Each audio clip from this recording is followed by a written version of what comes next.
je suis contente d'être ici ce soir. Mon nom c'est Doua. J'ai marché 3 mois avec un caillou dans ma chaussure. Ça n'a pas rapport avec le spectacle, ok? C'est simplement pour dire que ma mère avait raison, je suis quelqu'un de paresseux. Ils ont toujours raison. Doua, les Québécois pensent que c'est souvent comme un doigt. Je m'explique. C'est Doua. Vous savez très bien, vous. Ça fait plaisir.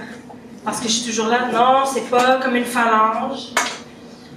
C'est vraiment pas comme un T-O-I-V-T, c'est T-O-U-A-A. Et ils me regardent tous croche, genre.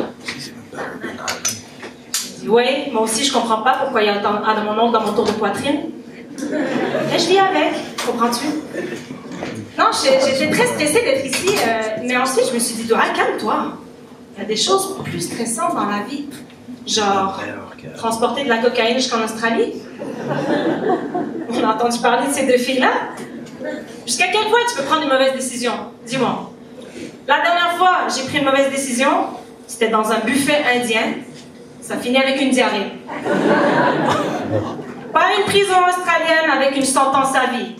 Comme pèse t'es pour et t'es contre, tu vois? Non, franchement, je suis contente d'être ici. Parce que les mauvaises décisions, on en parle souvent, mais c'est toujours le début d'une anecdote de malade. Moi, mon père, en 98, est arrivé. Il a ouvert les fenêtres. Verglas. Pas d'électricité. Il s'est dit quoi? Moi, je vais déjouer tous les pères québécois. Attention. Au lieu d'acheter des bas, des sacs de couchage, des manteaux, mon père, et c'est pas une blague, il a rentré le barbecue dans le salon. Comme ça. Et Allah, 20 minutes plus tard, ok, la place boucanait de fumée, ok? 1 plus 1, ça marche pas ensemble du charbon des poumons, on étouffait, on a fait un brrr, on arrive, les pompiers arrivent, ouvre la porte, pense que c'est un hammam. Ah, j'ai le sabon le vas-y, tranquillou. Non, franchement, ils nous ont emportés directement à l'hôpital. Ils nous ont tous vu passer. Le médecin regarde mon père et dit, écoutez, monsieur, je vais vous dire une petite affaire, là. Au Québec, quand l'électricité marche pas, là, c'est au bois, le charbon, là, on garde ça pour le chitaout. Depuis ce jour-là, mon père, il les déteste tous les uns après les autres. Pas rancunier du tout. Moi aussi, je les aime pas, les médecins, mais pour une raison tout à fait personnelle, ok? Je trouve que les médecins, c'est un complot, ils écrivent tous comme de la merde. Ils veulent qu'on meure, finalement. Non, mais pour moi, ça peut pas être une coïncidence. Ils doivent suivre un cours à l'université.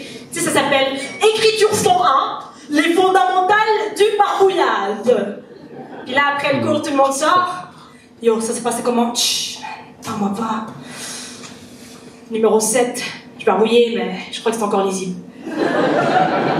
Bro, je vais couler. Tu mérites de couler. Écoute, les pharmaciens, ils ont un cours, ça s'appelle Écriture 101, le déchiffrage du barbouillage. Et eux, ils galèrent vraiment encore. Non, mais pour de vrai. Des mauvaises décisions, j'en ai pris quand j'étais un peu plus jeune. Je sortais en boîte, et puis, question de respecter mes parents, je sortais avec l'équivalent d'une robe qui avait comme une burqa, et j'arrivais dehors, l'équivalent d'une kippa. Ok? J'étais un peu comme une traînée, et je me suis fait un peu attraper par ma mère un jour. Elle a fait, où il est, elle est venue. Elle est venue. Dora, viens ici. Ouais. Dis-moi, tu n'as pas de respect pour toi-même? Ouais, c'est pas comme ça. Et depuis ce jour-là, je m'habille plus comme ça, tu vois, parce que j'ai trop de respect pour moi, mais encore plus pour ma mère. Certainement, on les respecte, nos mères, parce que c'est nos mères, mais en même temps, ils nous font peur. Alors, mais t'as vu les mamans arabes? Attends, ma mère, elle a le même certificat que toutes les mamans ici. Ils deviennent tous des détectives. Ils ont du flair. Moi, ma mère, un jour, elle a fait un arrêt américain comme ça, devant la police, et s'en fout. La police, oui. Bonsoir, madame. Vous avez fait un arrêt américain? Pardon? Non, ça j'ai compris. Écoute, monsieur, je ne vais pas casser la tête. C'est pas moi qui ai avancé, c'est le stop qui a reculé. Je l'ai simplement suivi. Elle a gagné. Moi, je me suis une paix avec elle. Non, mais comme je vous disais, ils ont tous ce petit flair qu'ils développent. Je pense que moi aussi, on va devenir comme ça un jour, les femmes. Inquiétez-vous pas. Ma mère sait ce que j'ai fait juste en regardant dans la poubelle de la maison. Elle n'a aucune preuve. De AG. Ouais? T'as coupé les cheveux? Oui, là, mes cheveux sont courts. T'as changé la coiffeuse? Comment tu sais? La poubelle. Mais quel talent gaspillé! Mettez-la dans un épisode de CSI New York. Comment elle va te réduire ça? 2 minutes. Qu'est-ce qu'on a ici? On a un corps. Qui c'est? On sait pas. Apport détective Badia. Badia arrive. Montrez-moi le corps, mais la poubelle tout d'abord. Parfait. Il s'appelait Jean Favreau, homme de 52 ans. Il aimait les arachides. Son père était japonais, mais il conduisait une voiture allemande. Il aimait jouer au golf, mais seulement sur la Wii. Il pense que les promenades de calèche, c'est du gaspillage et que Mickey Mouse n'est plus vierge depuis très longtemps. Non mais, quel talent! Les gens lisent entre les lignes. Moi, ma mère, elle lit entre les déchets. C'est parfait. C'est une femme forte. Et des fois, je me dis, est-ce qu'elle a une faiblesse? Mais non, elle n'en a pas. Et puis, dernièrement, on parle beaucoup des femmes fortes. Tu sais, Hillary Clinton, Beyoncé. Et puis moi, je suis un peu saoulée de tout ça, franchement. Pas que je suis pas féministe, ok? Je suis une féministe. Mais dernièrement, j'étais avec mon amie française, elle me dit, ça le fait pas. Qu'est-ce qu'il y a? C'est trop, je suis saoulée, quoi. Qu'est-ce qu'il y a? Moi, me faire dire de traverser la lumière par un petit monsieur, c'est non. Là, c'est sûr que tu me niaises. Je trouve que le petit monsieur, pourquoi c'est un petit monsieur sur la lumière? C'est totalement misogyne. Non, mais attends, toi, c'est toi la misogyne? Qui t'a dit c'est pas une femme chauve? T'es folle, t'étais pas au comité des Lumières quand ils ont choisi la coupe de cheveux du bonhomme? Non, mais il faut pas pousser. Je lui dis, faut pas avoir tué l'ours avant d'avoir chauffé sa peau. Je sais très bien que c'est pas le dicton gay, je m'en fous. Moi, j'ai un bac, ça paraît pas, c'est pas un bac de recyclage, c'est un baccalauréat en enseignement. Et je sais, c'est pas de ma faute. Et puis, être enseignante, on entend des imbécilités à tous les jours.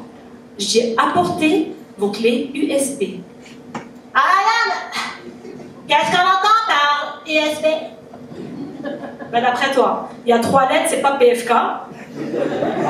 Déjà, on est bien.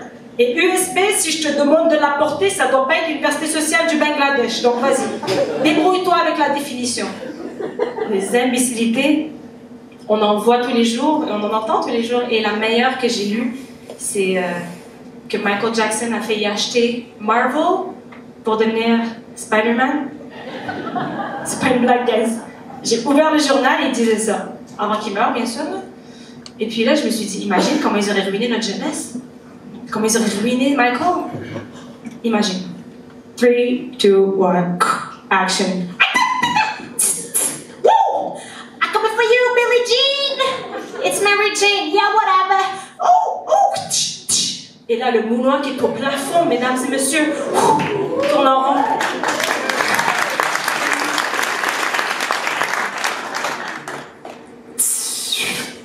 Oh my God, Spidey, you saved my life. Give me a kiss, but first, take off your mask. Et Michael lui répond, Attends! Oh, lequel, Mary Jane? Lequel? Merci beaucoup tout le monde.